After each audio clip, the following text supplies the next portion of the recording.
Welcome to Dead Time with your host, Holly Faust.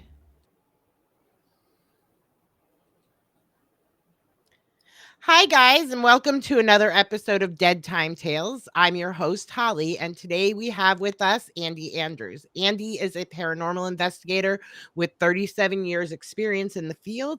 He's the leader and founder of VAPOR Paranormal. He's also the general manager of Ghost City Tours in Gettysburg, PA. Andy has made appearances on Haunting Discoveries, Jason Hawes YouTube, and Ghost City TV. Welcome, Andy. Hey, how are you?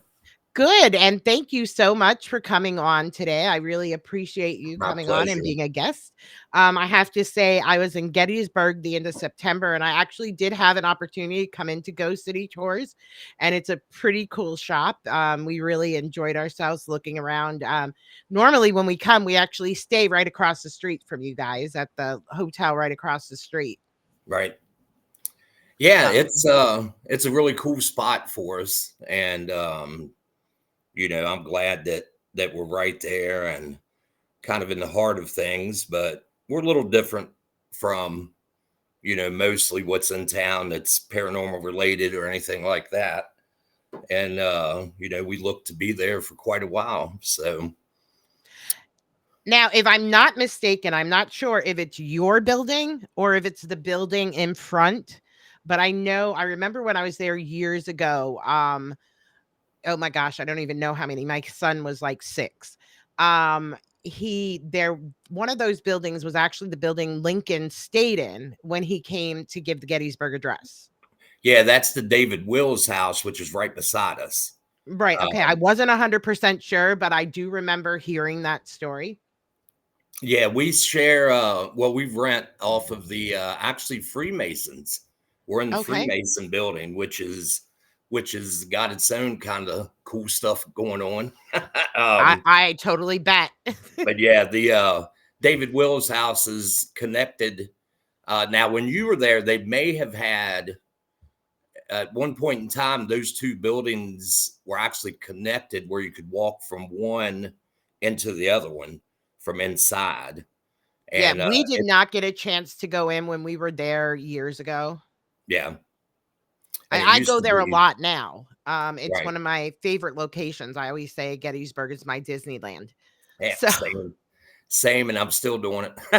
yeah. But Oh, yeah, I can't wait for spring to come and get back there, so yeah, I moved up here from Virginia about 3 years ago. But prior to that, I was always, um, Pam and Steve Barry that have the Gettysburg Bash. They're really good friends of mine, have been for 30 years now, probably. And um, I knew as soon as both of my boys graduated high school, they would have a choice either to follow me, but I was coming to Gettysburg area.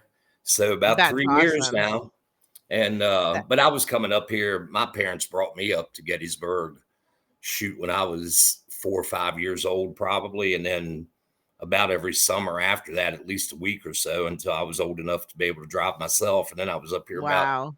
every other weekend. Just something about up here that, you know, um, that I connect with. I'm not 100% sure, but we could go into that theory of, Yeah. reincarnation Oh, and stuff, but, you know, something I feel about, the same way, so I totally yeah, understand, like, when people ask, when, I was working with my former team and we were planning trips, "Well, where do you wanna go?" And I'm like, "Gettysburg," and they're like, "Really?" Do you again? And I'm like, "I could spend forever there." It was the last time I was there was literally right before COVID. We were there, Halloween of 2019, and then we went into lockdown not long after that. right, So, for me, I missed it, and then I hadn't been back until just this year when I came up for, the WarrenCon, hmm, and I realized, like, well, I shouldn't say that, that is not true, because while we were in lockdown, we did, a friend and I got an Airbnb with our kids, and we stayed, and it was outside of town. It was in the middle of nowhere by an old field hospital, but this little house that just sits in the middle of nowhere. And we came up, and I had such an enjoyable time because no one else was there. Yeah. Yeah, we had the whole battlefield to ourselves. Now, being that you're in Gettysburg, have you had a lot of experiences yourself there? I have.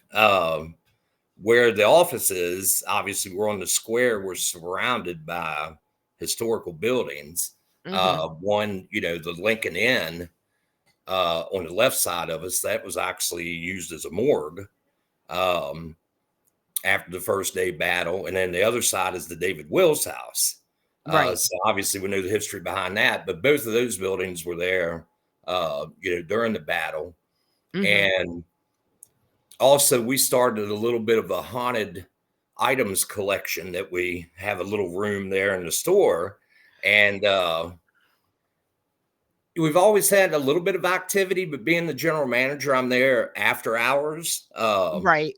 a lot of times. And uh, the more that I pay attention and acknowledge that something's going on, the more that it seems to be happening. Like we have a piano and an organ, an old organ in there that came out of one came out of a actual field hospital. Oh, Um, wow.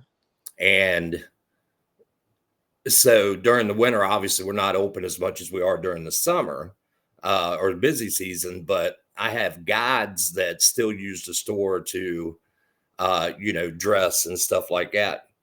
And they were coming to me telling me that they would hear the piano striking keys a lot of times. So Wow. I'd never had it happen, but lately, the last few times that I've been there past, everyone else leaving, I've had it happen a few times. We get a lot of shadows in there. Like all of us see that quite a bit.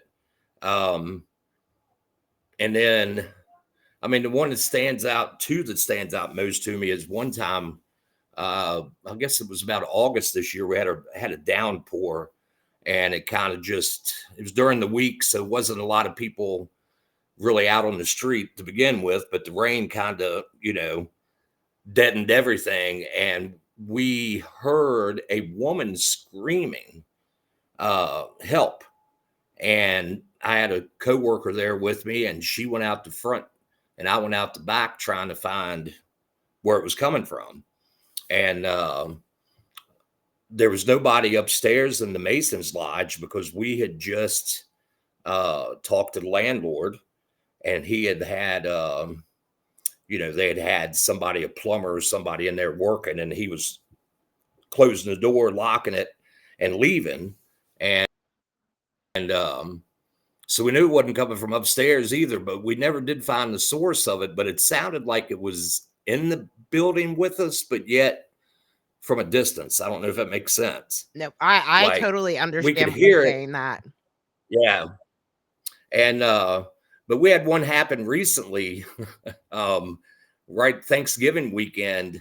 We I was standing out front actually with uh, the owner of the Lincoln Inn, really good friends with them. And it was late, and one of my guides had just gotten back off a tour, and he dresses up as a Confederate. Mhm. And 10:30 at night, probably something like that. So the town was completely, no pun intended, dead. And we see this guy in full Confederate uniform walking, coming out. What I thought he was coming out of was like the blue and gray Okay, restaurant. yep, I know right where that is on the But corner, yep. yeah, but he was actually just coming down the road. He wasn't even walking on the sidewalk. Wow. That's what we noticed the most, was he's just walking right up against the curb, but on the road. Wow. And the guy, my tour guide, he had noticed that the guy had, any reenactor and stuff like that, they are just all about getting as close to authentic as they Right. can.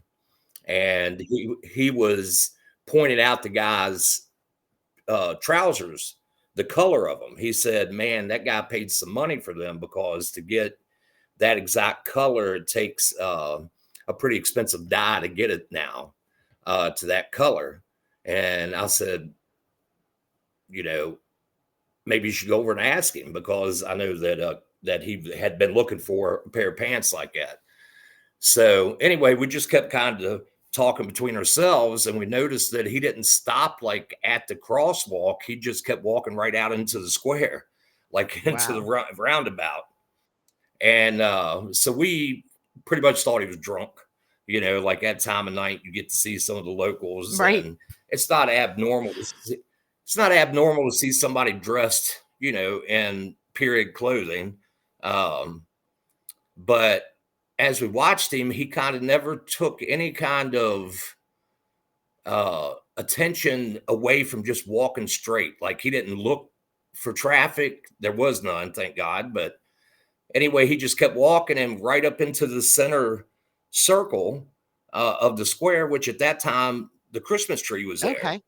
and he never came out the other side. Wow. So we were more concerned that he had gotten up in there and fell down and maybe passed out or something like that. So, uh, we had walked over there, and I mean, standing where we were, we could see all four streets coming in. So there's no way that he could have went any direction without us seeing him. And so we walked over to the center, next to the tree, and I mean, we literally got down and looked up under the tree and everything else, and never did find him, never saw him exit out of the circle. But that one kind of stomped us. And after being in Gettysburg a while, hearing ghost cannon fire at nighttime and just different things, you kind of just accept Mhm. it and smile to yourself, about it. And I had a very personal experience um, right before Christmas out back in the alleyway. I was loading the car up just with different things I was taking home with me. And I had a kid, a little girl. She just walked to the corner uh, right behind where the Lincoln Inn was, and she waved at me and smiled and completely just disappeared. Wow. Like went to turn away from me and was gone. And I still question if I saw that. You know what I'm saying? Because been in it as long as I have, I've had experiences like Right. that. But that one, she looked. There was no, there was no seeing through her. There was no weirdness of the color. I mean, it looked like a real person.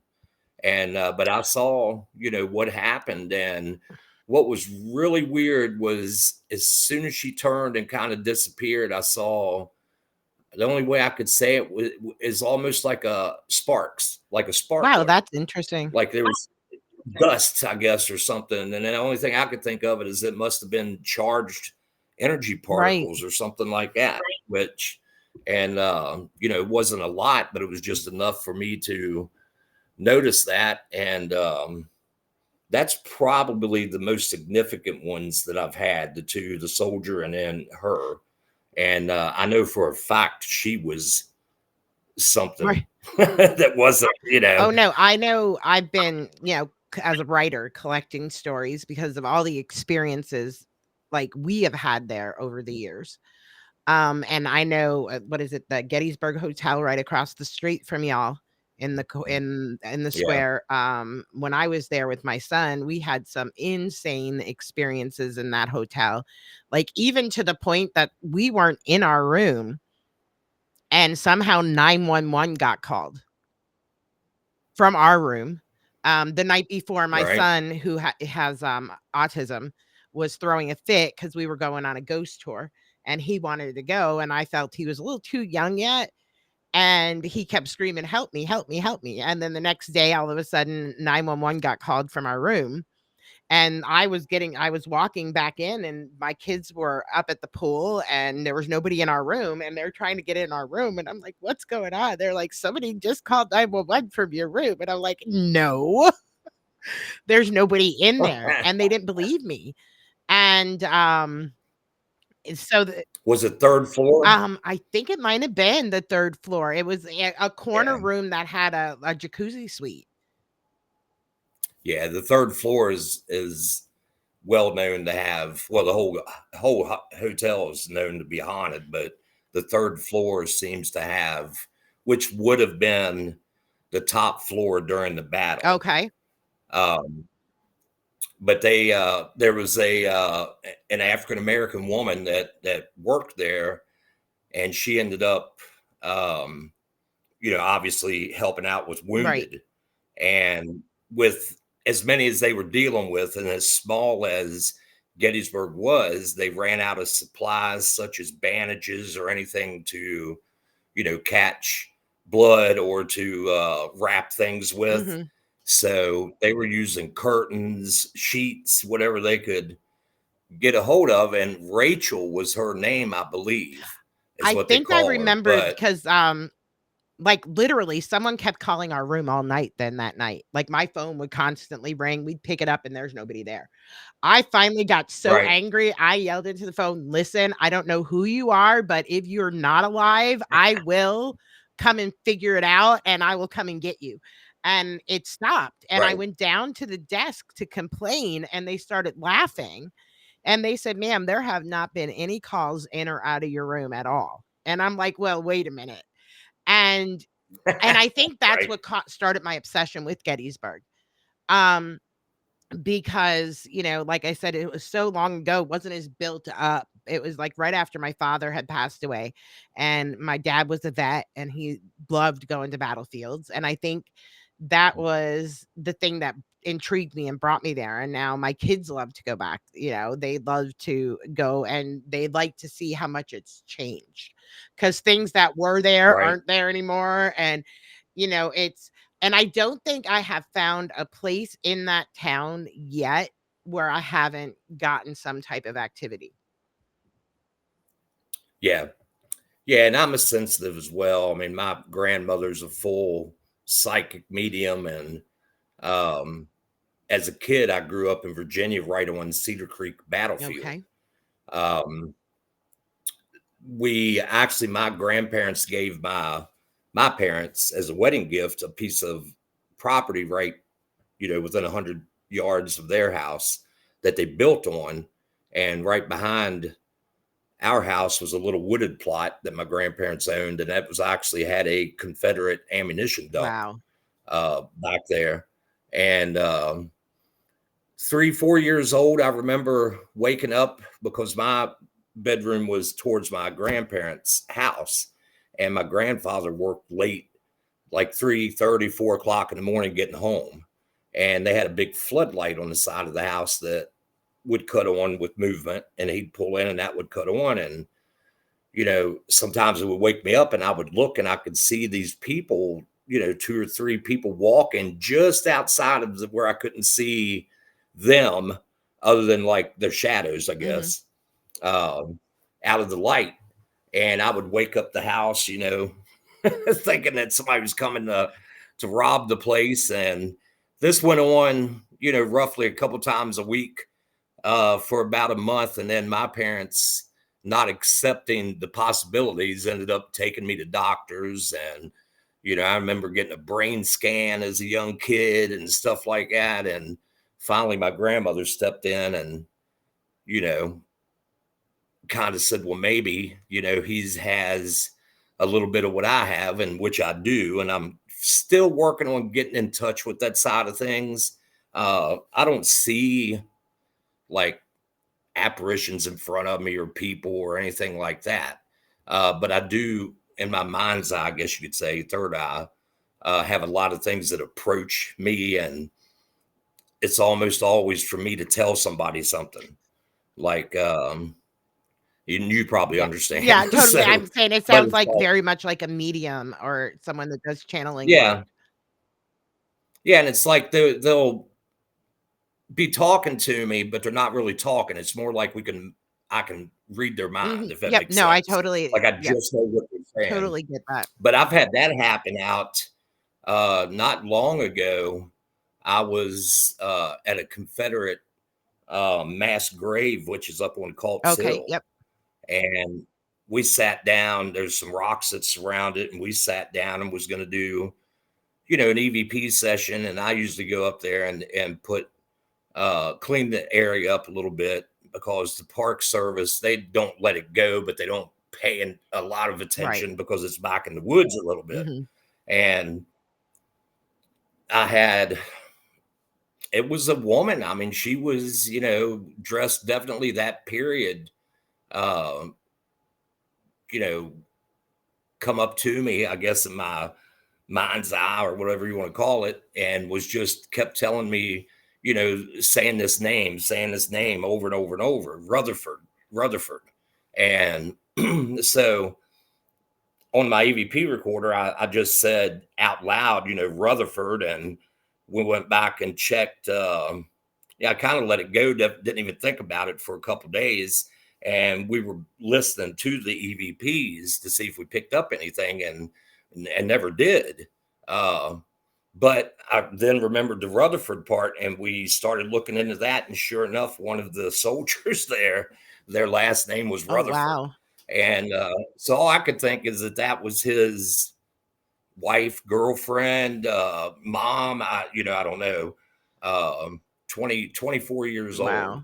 and he come out of like southern Okay. Virginia area, like, and Richmond Hmm. area, and little things like that happen out on the battlefield. But all the time, man, we hear stuff.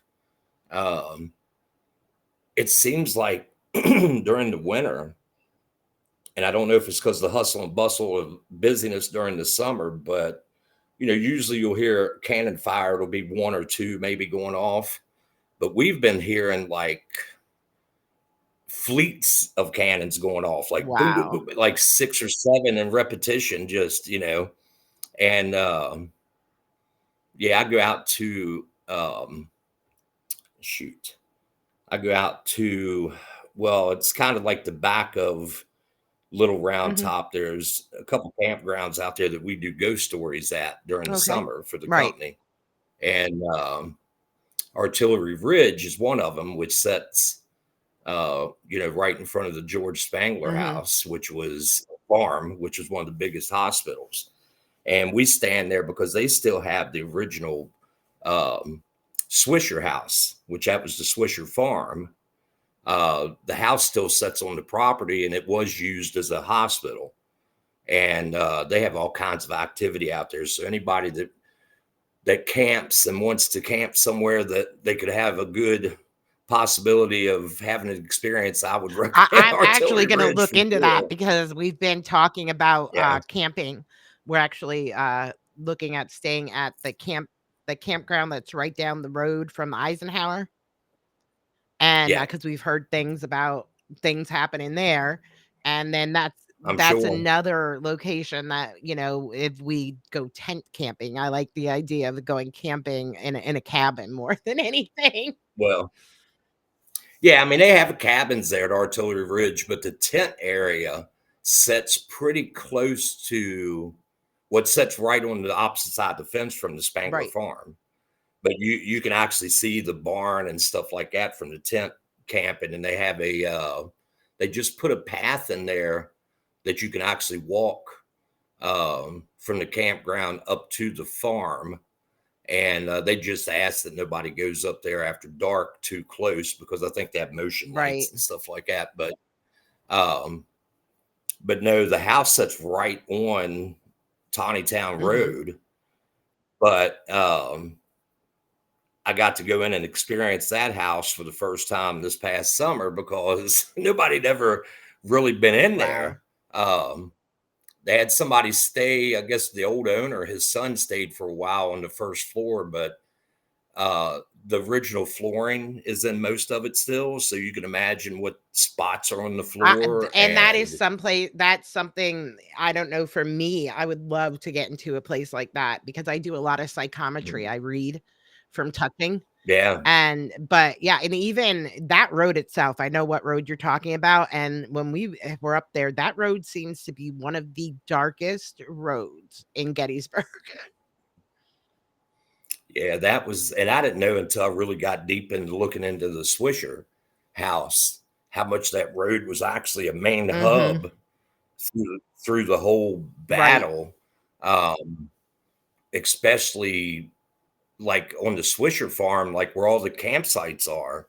Um, Literally, almost any big name that we know from Gettysburg either crossed it, that property, or they actually camped on it, or they took a couple hours break on it. Excuse me.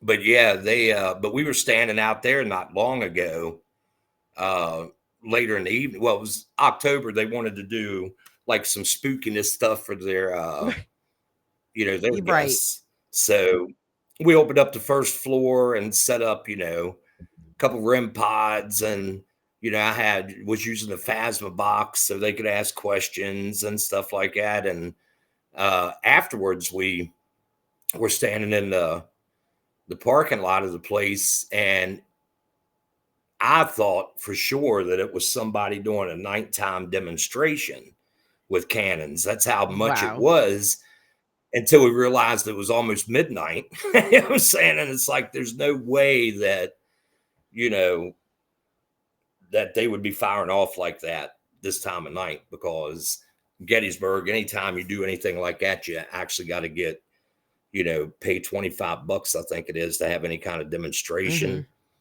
unless you're invited in by the Park Right. Service. And, but yeah, I also got a woman that works for me whose husband is a licensed battlefield park guide, and to listen to his I'd stories. love to hear those stories because when we were there, we went on a tour, and they're like, "Well, we're not really supposed to talk about it, but." And Right. ours, this was up off Devil's Den by the Triangular Field where they were sharing stories with us. And I know for me, having been there, and I can't even remember what year it was. It was it had to be a very long time ago when we were there on a trip, and we went to the Battlefield Bed and Breakfast. We actually had rented it out to do like some investigating and stuff at. And we had been walking back into the field because they're on the battlefield, and we got to like a stream and literally saw, and I have pictures somewhere of it that I need to pull out because it looks like a green haze on my film, like right out in the battlefield, that looks like a horse's head. But we literally saw a horse drinking out of the stream with a soldier next to him, and he looked as real. Like, I mean, I have seen a lot of Yeah. apparitions and stuff, but this looked like I could reach out and touch him, and he was Yeah. real. I had never seen one that real before. That's exactly what that little girl, that I saw behind the store. Um, that's weird, because knowing, since I've been there and getting to know some of the park workers, I guess you could call them Right. employees, the gentleman that his wife that works for me, uh, beginning of the year, the season, we call it, usually starts somewhere mid-March. And so I had gotten all my people hired that I wanted to start out with for the Right. season.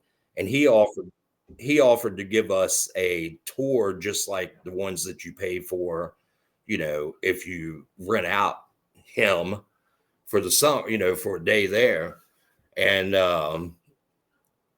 anyway, he took us places that I've all the names, or a lot of the names of certain historical spots. People know the wheat Right. field and stuff like that, but then you have, other significant spots that kind of get overlooked. And so he took us to those places and whatnot, and told us some ghost stories. But the thing is, him and I went out one night, like right before dark. He does patrol, just like, so what they have in Gettysburg is they have a volunteer program of people that live in the area, and you give 40 hours. A total of 40 hours is what they ask out of you throughout the summer or the busy season, to just go out and drive the Mhm. park. And if you see people, violating anything, then you either ask them, to stop, or you can call it Or in. ask them to And he was leave. part of that. And yeah, and he was part of that, and I've wanted to be part of it. And so one of the things you do is you ride with somebody else. And so we kind of had double the fun because he's a park guide. So he can be on the park grounds anytime, 24/7. And, and then he helps out with that. So one of the things he does is it seems like the Devil's Den area, a lot of people park there and have to be ran off, once it gets Right. dark. So he just usually pulls up in a park rangers, one of the SUVs, and usually that's enough to for people to see and go I on. admit I am one of So those him and I, people, but I'm usually over at the peach orchard. Yeah. same. And but we were sitting there at looking with Devil's Den at our back. We were looking at what they call the slaughter Mhm. pen. And that is where I've had, if there's such thing as reincarnation and I was there, that's where I must have died at. Because that place, whenever I walk across that little footbridge and I actually get into that field, Mhm. my demeanor changes. Like I feel different. Like everything seems like a deja vu, but I know that I've been there before, but it's like a different feeling. Right.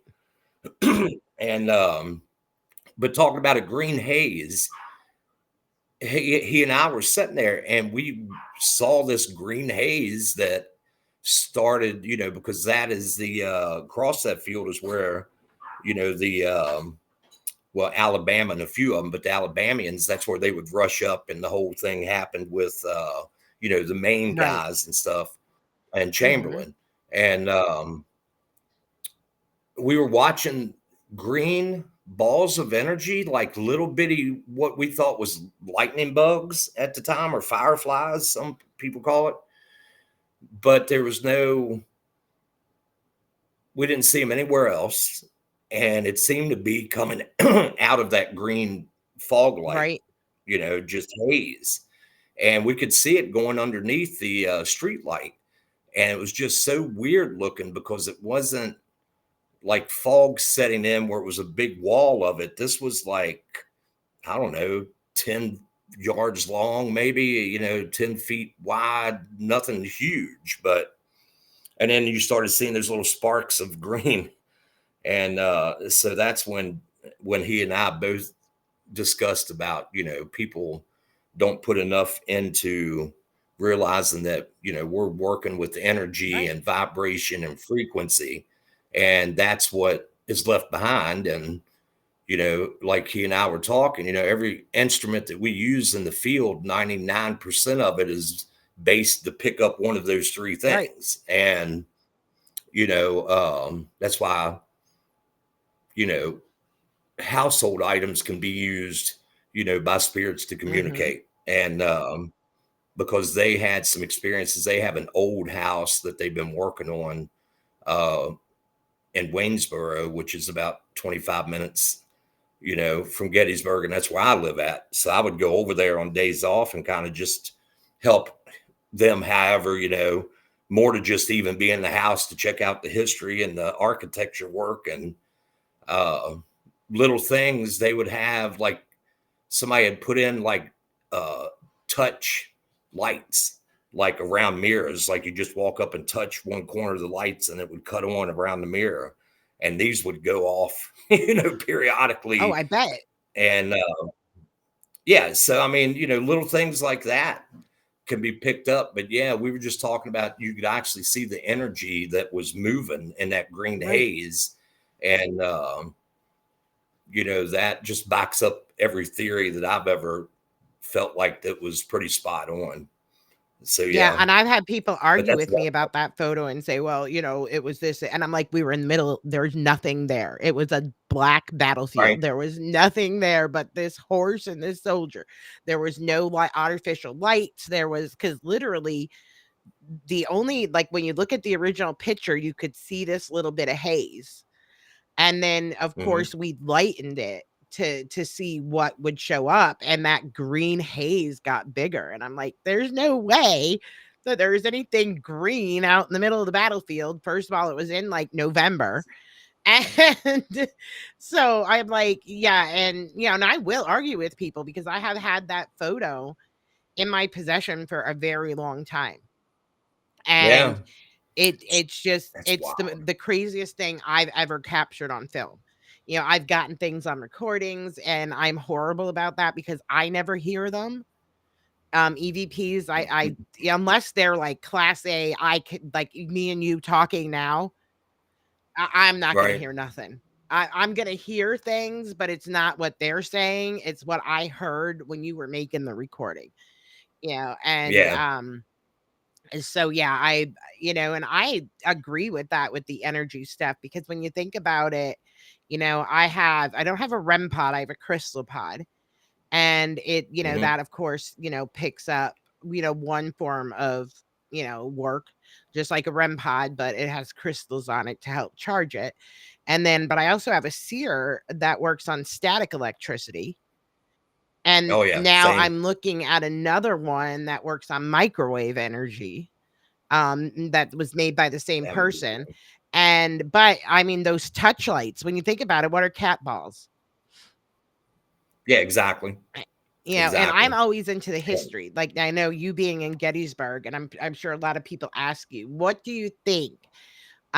Like I have my own theory. Like I think, for me, it's kind of a mixture of types of hauntings. But do you think that it's mostly residual there, or do you think there are active hauntings also going on? I mean, I think there's both for Right. sure. Uh, Residual, I would say, is probably more. Um, but also, I think that it's such a hot spot. Working in part of the field that you and I were talking about before we came Mm-hmm. on. Um, I've learned through years of working with him in cases like that a lot of times people can create their own paranormal. Kind of like a cupola. Uh, pol- yeah, poltergeist or Right. anything you want to call it. But I think what happens is sometimes I think Gettysburg gets so many tourists and so many people now that are interested in the paranormal and are trying to communicate that some of these energies that are out there, even if the residual eventually uh, become Right. self-aware, I guess is the easiest way Yep. to I say it, understand. because of so much energy being put into it. But it seems like what I've experienced out there has been moments in particular times or um, like they're just the same. I've never had the same experience at the same time in the same place, if that makes sense. Um, I don't know if I've ever tried that, which now that might be my next I have been thing to do. trying. When you talk about that, when we Uh, were there during COVID, we went to the peach orchard, and my friend had her two children with her, and I had my youngest with me. And we were out in the peach orchard, and they kept swearing they could see someone laying on the ground, like almost like a soldier looking, like they were going to right, shoot someone. So they would keep running towards it. And and of course we follow, and it was almost, I don't know how to explain it, it was like a time warp. We lost time and space for a I guess period of so. time out there. And this, like, yeah, and I'm sure the peach orchard is not very big, but we No, got right, lost out there. We could not figure out for the life of us where we parked the car. We couldn't figure anything out, and we ended up on the main road, which I think is Tiny Town Road, and had to hmm, walk around to come back into the battlefield to find my car. And wow, I had never experienced that. So when we were out there this last time, we wanted to see if we could have that experience again. And I don't right, know if it was just that it was the middle of winter and there was nobody there. And, we actually had the whole peach orchard to ourselves, and that there was just more activity because of that. Or if it was, just something that maybe I'll never experience again. But it's like, I want to experience it again because I had no equipment. I had nothing except this personal experience of seeing these things. And when you would run up to them, they'd be gone. And That's when it happened. Right. And, and then losing that time and space, like an hour of our time was like, we cannot account Mhm. for. And it was scary, but at the same time, it kind of caused me, like, my daughter that was with me when we were there, she's like, "Let's go to the peach orchard." And I'm like, "Really?" Yeah, all the places, and that's where you wanna go. And, we kept passing it every time we were going into town from the Eisenhower. And, "Let's go back to the peach orchard." And yeah, and I've never had, like, my son had an experience up on, Little Round Top, where he was looking down into Devil's Den, and back at that time is when they were doing a lot of the work there, like restoring the Mhm. battlefield. And they had all the ropes up that said, "Do not enter," blah blah blah. And my son was insistent that he was going down with the man with the floppy hat. And we didn't know this until he showed up at another tour office back in the day, and they had a picture of an apparition on the battlefield near Devil's Den wearing a floppy hat. And my son is literally Right. saying, "That's the man, mom." And I'm like, "Oh my goodness, that was," and I think that's why I keep going back, because every time I've been there, I have had a different experience in different locations that have been hot. Yeah.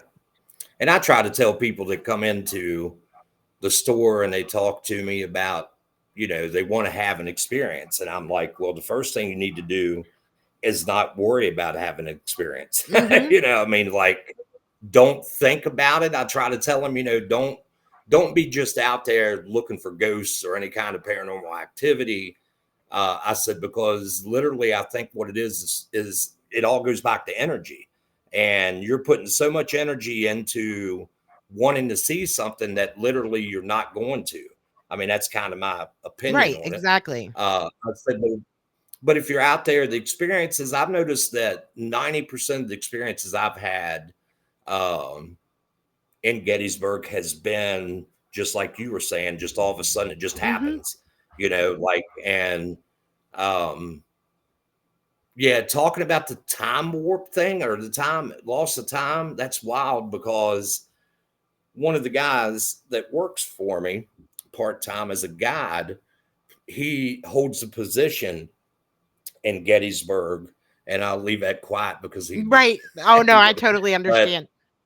yeah, he holds a pretty high position in Gettysburg, um, not as in the city, but one of the government Right. places, and he reenacts, and he's also studying to be. He wants eventually to become a battlefield park guide, and so any of his free time, he'll go out and sit and read. Like if he's reading about the peach orchard, he'll literally go sit in the peach orchard, and that'll Wow. give him more of a visual of what's going on. And so he had family that came in from Arkansas, and so he dressed up in full, Confederate uniform and took him out on the battlefield and kind of gave him a little bit of this and that. And at the time, he had a girlfriend that was with him. Well, anyway, he jumps a fence. If you're in the wheat field, there's cannons that are out in the middle of the Right. wheat Yep, I've field. been out there. Uh, so if you're standing at that cannon, to one side of you, you actually have a fence that's probably, I don't know, 100 yards away, maybe something like that, would have been where the Confederates had first came in their side. Right. Um, anyway, there's a couple areas over there that has markers and stuff, and they had walked on one side of the fence. Uh, Group, he said it was like 6 or 7 of them. And so he decides that he's going to jump over the fence or cross the fence. And that way he would be on the side of the wheat field Mhm. and tell them about, this is where, the history of what happened right there. And so he jumps it. And he said they were probably maybe 50 yards behind him. And he had gotten ahead of them and climbed over the fence. And literally, he said they walked up within like 20 yards from him and was yelling his name. And he's like, I'm right here. And they kept yelling his name. And he's like, I'm right here. And he was like, and so finally his girlfriend, she's like, yells his name again. And he says, I'm right here. And she's like, where? And he said, I walked literally 10 feet in front of her standing, and she could hear me talking but couldn't see me. Right. And then he said, and it was just kind of weird. Like he said, within a couple minutes, he walked up to the fence line where it was a more sturdier place to get back, to cross back over. And he said, he come, as he's crossing, she said, well, there he is. And it was almost like he said he stepped out of one place into another. And I hear that a lot in Gettysburg, Right. to where it's almost like you have a moment to where you're in a different time. I mean, you hear stories all the time about people, walking around a corner and walking into what looks like, a hospital, Mhm. um, or a camp. There was a guy this year that come in my store and said, that he had been down um, in an area. It's still battlefield, but it hasn't been sanctioned as Right. battlefield. Um, but he would take people out. They would walk on this. He called it the haunted Mhm. trail, and it wasn't open to public. But he would take friends and stuff, just kind of a spooky time and have fun. And he said he was walking it one evening, walking the dog, and it just started to get dark. And he pops up over the hill, and he said, and I'm standing there looking at, he said, hundreds and hundreds of tents. He said, Wow. from that period, and fires and men walking. And he said, I had to double take because um, he said, wasn't the time of year they would have a reenactment, Right. like that. And so he said, he kind of thought about it and grabbed his phone, and he said he looked down for briefly 3 seconds to grab his phone out of his pocket, look back up, and it was all back to normal wooded, open field. Right. And I've heard that. he I've said, heard those stories like so many yeah, times about that. And it's just remarkable. Like I love hearing those stories. I mean, I know I've been on the wheat field, and we would put our track cameras inside those cannons. Be Yeah, that's cool. and I mean, we've had some now getting away from the paranormal, though, I'm very big into cryptozoology. And Oh yeah. I have seen and heard things throughout Gettysburg, and I don't know if you've had experiences with them, but we have another photograph where, we cannot explain. This was at the wheat field. So when you mentioned that, I was like, oh, okay, we're gonna go there. I never know where we're going. But literally there, like, we were in the middle of the wheat field where you don't have any roads or artificial lights around you, but yet we have a photograph where you can distinctly see two red eyes looking back at us. Hmm. And so I don't know if you've heard any stories about like cryptids or things like that, walking Well, around out if there. you see my pillow behind Right. me here, right? So yeah, so being growing up in Virginia, my dad was a big Bigfoot, you Right. know, had he had an experience in Tennessee, and I was with him, but I didn't, unfortunately didn't get to have it. But um I've heard about the red eyes out on the battlefield. Okay.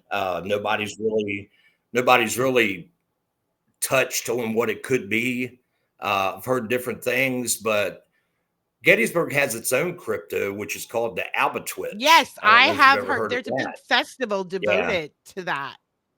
they Yeah. do. Yeah, in Columbia, they have in Columbia, but so where I live at in Waynesboro, I can take a back road over the mountain, South Mountain, and it goes through a lot of the huge um, apple Mhm. orchards.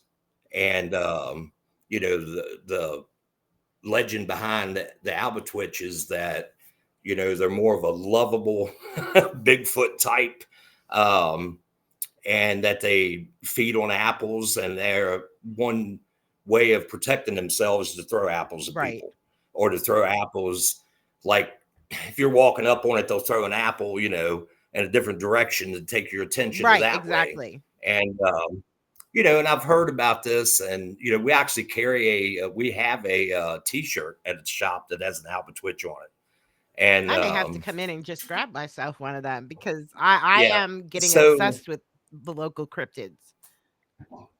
yeah, so they had. So I was leaving work one night and went, took that way through, and during the day it's nothing to pass somebody on a side by side or something, workers. Mhm. So I come around the corner, and here's two guys on a side by side. I don't know, 10:30 at night, and they're waving their flashlight, kind of telling me. I guess I thought they were telling me to slow down because maybe there was an accident or an animal or something, and so I pulled up next to him, and the guy asked me, he said, this is going to sound weird, but he said, have you seen anything out of the ordinary as you've been driving through? And he's pointing, the other guy on the other side's looking out through the rows of apple trees. And so I just off the top of my head, I said, well, you looking for the Alba Twitch? Wow. And both are faces just completely. And he said something like that. So we stood there and talked a couple seconds. And anyway, what the complaint was that several people had called the farmhouse and told them that somebody was throwing apples Ah, at the cars as they passed. And so they hadn't found anything. And we take off, I took off, said bye to them. And within 25 yards pulling away, all of a sudden this apple hits my hood. Boom. You know what I'm wow. saying? And, so that was kind of wild. Yeah, But I would yeah, run they, in the opposite direction, honestly. yeah, but the red eyes, I've heard that a couple times. And I've heard Um, different theories. Being part indigenous, of course, a lot of yeah, the people are like, "Oh, well, it's a Wendigo." And I'm like, "Okay, but really?" And then, I myself am obsessed with Mothman. So of course, I want a Pennsylvania Mothman. And, right. but then, and I know Bigfoot, I've never heard anybody mention red eyes in regards to Bigfoot, but I Mhm. have heard red eyes mentioned in regards to the Wendigo. And that's Yeah, what, when our team, when we came back from that investigation and we seen these photos, and this wasn't like it was done on a cell phone. This was back in the day where it was done on a DSLR camera. It was right. like and I don't even think it was a DSLR. I think it was a 35 mil. That's how long ago it was. Mhm. And, it was just, someone said, and brought that up. And I'm like, well, I didn't even know at the time that a Wendigo was in the cryptid family because I only knew the stories as an indigenous person as part of our lore. And, and now recently I've been introduced to the squonk. And now it's got me Oh yeah. wondering, so it makes me want to come out and go cryptid hunting out in Gettysburg now. So to find those red eyes again. Well, I don't know if you know the history before the Battle of A Gettysburg, little bit, yes, but because I did a lecture on that a few years back. So yeah, I do know a little bit. yeah, there was a pretty significant Native American battle between two Mhm. tribes. Um, would have been right there around the wheat field, Devil's Den, stuff like that, where there was a couple thousand, I believe, that died. And I have never heard like my ex-wife, my youngest son's mom, her grandmother was full Cherokee. So um, being around them and talking, there would have had to have been some kind of mounds, that would have been built Exactly. for Yes, burial. exactly. They're And somewhere up through and I there. don't and I have hiked quite a bit through there, but I've never seen anything, but we don't know the significance of, I mean, obviously, if you've ever been to Yes, Moundsville, yes, West Virginia, yes. so you know how big that That mound mound is. is enormous, and I think was the reason Yeah, why and there's I've so many been issues there. exactly. But Moundsville has three mounds, counting that Mhm. one, throughout the town, and I've been to all three of them, and one of them is literally in these people's backyard, and it might be waist Right. high and probably 20 feet across, maybe something like that. So it would be easy not to see a mound out in the middle of the woods in And it's the Gettysburg. same thing like Uh, here where we live. We live in the central Susquehanna River Valley. and we were Oh yeah. very Susquehannock and Lenape people through this area. And I go into down along the river where Fort Augusta was, and you can't tell the difference between where the mounds were and where the hills are. There's Gotcha. homes literally Yeah. built on top of the mounds, but they don't want to hear that. Yeah. And then they're calling people like Right. us in to tell us what's Why is wrong. my house haunted? Why do I have these, shadows walking through my house? Well, you're on top of a burial mound. No, I'm not. Well, I won't tell the location because we talk about it on tours. So anybody that comes and or 16 and older, they should take the adult tour because that's a really good one. But we kind of go off the beaten path off of Baltimore Street and we walk some of the back areas. And one of the places that we actually go by a cemetery, Okay. um, little graveyard that's behind what then was a Mhm. church. Now it's used for something different, but one of the members of this place came in to the shop probably, I don't know, 2 or 3 months after we've been open a little over 2 years now, and I've been there ever since. Been there before we opened, and about 2 weeks after we opened up, this guy came in and asked me if we did investigations, and I thought that he meant like he wanted to buy a ticket to go investigate, Okay, yeah. and if we offered. And I said, well, we don't offer that yet. And he was like, no, we need somebody, an actual team to come in and investigate our little building down here. And so I knew the building, I knew we had it on tours. So I was like, well, this is a perfect opportunity to get more stories to be able to tell. And so we go in the place and we're talking. And I was like, well, what do you think could be the source of things? And he's like, I don't know. And he was telling us the history of the actual little building. And he said, but in the 50s, they built a kitchen on the back of the building. And I said, so out towards the little graveyard there. And he said, well, be honest with you. He said, they pulled the headstones, but that was it Oh. to build the kitchen. Oh. And I'm like, so they built over top of people. And he's like, yeah, that's what I'm telling you. And I'm Well, like, there's your problem. bingo, there's your issue. Wow. And Now, I mean, and it was pretty significant stuff going on in there. We got some pretty wild visual stuff and audio, wow. and but they didn't want it shared. Right. So but when you're interviewing people that's had experiences, you can tell if they're full of it or not Exactly. sometimes. And these women were older. They had not much interest at all in paranormal, nothing like that. So there was no reason for them to, make up a wild story to kind of, make things look more, because it's a Right. private It's not like it's organization. not like it's a hotel or a tour location. Yeah. Yeah. It's a private organization that you're just not going to just be able to walk in the door and check it out. Right. So there was nothing, they were getting nothing out of telling us these stories. And 2 or 3 different ones that we interviewed, different days, different times,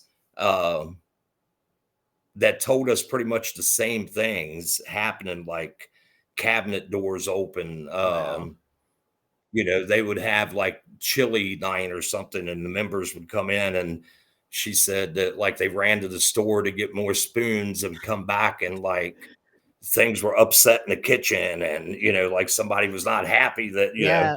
and nobody had been in That's there. And that's amazing. but you know that right there, I think, is intelligent. You know Mhm. what I'm saying? I think there's something about that.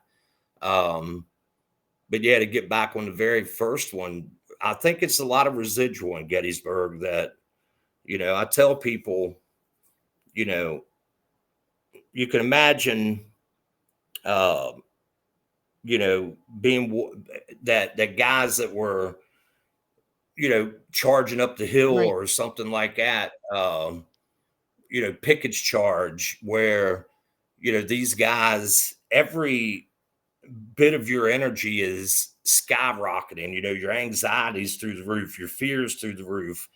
Blood pressures through the Right. roof. Um, everything is as high as it could probably possibly be and not passing out from Oh, it, yeah. and you go from running across a field, maybe not full speed, but pretty fast. You go from that to dead within Right. And seconds. And Pickett's Charges, that's the one that they have in the cyclorama, right? At the visitor center, the painting, yes, the 3D painting. yeah, I always tell people if you want to see yes, what it was like, go see that because it's definitely worth it. I yeah, mean, we fell in love with it when we were there, and I can't wait to go back and take my youngest to see it and her boyfriend because they haven't seen it yet. When we were there, we just didn't have time. So now we're about short on time now. So when do you guys okay. start tours again? We're Oh, still you're running. still We running. run. Okay. So I may Yeah, have to we come do the decided adult we tour. yeah. We do, the only thing that we change is the times during the winter. We drop them back. The adult tours, we usually run 4 tours during the, busy season. Okay. 6 o'clock and 8 o'clock are an all ages Hmm. tour. Um, and then the adult tours are 7 o'clock and 9 o'clock. Okay. Um, During the winter, we just do the all ages at 7 and we do the adult one at Hmm. 8. Um, and I can put out a whole bunch of guides at one time. We're not limited on, I can run 10 tours at 8 o'clock if I want of the same tour, but we're only allowed to do 25 people per Okay. tour. Uh, but we're running them, 7 days a week, and people, as starting actually this weekend, um, I'm going to be open 5 days a week with only, most likely Mondays and Wednesdays will be the days that the store is Right. closed. Other than that, we'll be open. And right now, if people are in the area, we're running a manager special that's kind of my discretion on what to charge for a tour. Woohoo. And I'm not going to get into all the details, but what we do is we kind of do a bidding war. Well, how much would you pay to go on this tour? And because we want to give people back that come out during And this time of year where personally, I like coming in the off season.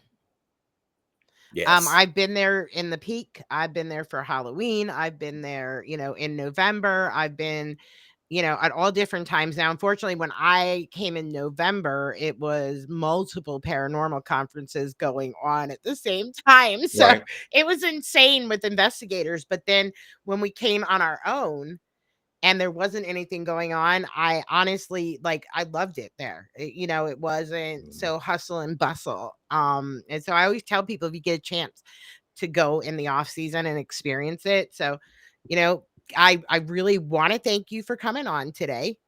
hey, I appreciate I it. I Thank you for having truly me. enjoyed, chit-chatting about my favorite place in the world, Mhm. and I hope that people come out to see you guys at Ghost City Tours. I'll have information and all the links in the description on our YouTube channel. So, and Appreciate like it. I said, I really appreciate it.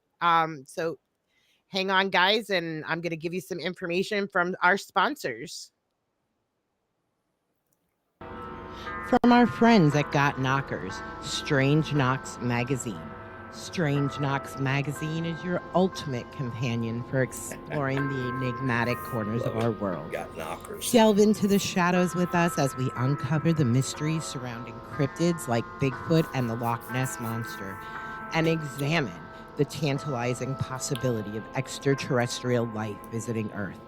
Our pages are filled with compelling true crime stories that defy conventional explanation, alongside mind bending conspiracy theories that challenge the status quo.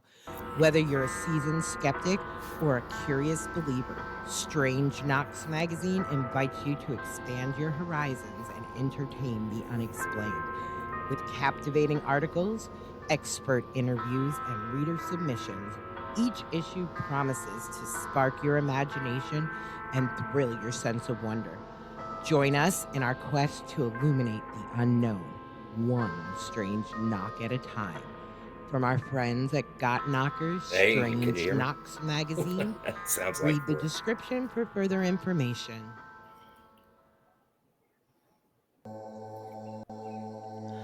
The Amoss Healing Collective in Milton, Pennsylvania, your one-stop shop for crystals, candles, herbs, books, divination tools, self-care, and healing. Amoss offers a multitude of classes for your metaphysical and witchy needs. Check them out on Broadway Street in Milton, Pennsylvania. Amoss Healing Collective. Look for more information in the description.